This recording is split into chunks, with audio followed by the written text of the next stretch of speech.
What's up, guys? I want to show you guys on how you can easily fund or deposit money into your PU Prime account today video. Just make sure to stick around and watch this video to the end, and do to subscribe, like and share this video to all your community, to all your friends on social media. Is very important. All right, the first thing right now you need to do is to just come to your account, and you can see something like deposit, withdrawal, transfer, history, whatever. The first thing you need to do right is just click on this deposit. Then you fund the account with USDT, Bitcoin, variety of method. Let's say you want to put in $100, $500. It depends on you on how you want to start making money with PU Prime, whatever. So just say I want to put in $500. I'm gonna try to put in $500. Then I'm gonna try to click on continue. Then I'm gonna try to go to my exchange, Binance, wherever.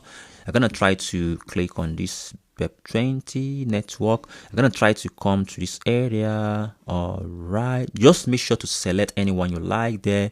Then you fund the account. It's that simple. I'm gonna copy this wallet address, all right, and send the money into the account in a few minutes. Let me just show you right now. Right now the money is being sent. Success. Let me just check submit. I'll click on submit right now to check if the money is being reflected right now. Let's see, because just hold on. Can you see $500 is being sent successfully? Thank you for. All right, so let me just wait for the page to load up. All right now you can see the money is being successfully sent, which is $500. It's been sent successfully to my account in PU Prime. So this is how you can just easily deposit money and start making your trade. All right, in my next coming video I'll show you how to log into your MT5 step by step. It's that simple. Thank you guys for watching. Do to subscribe, like and share. Bye for now.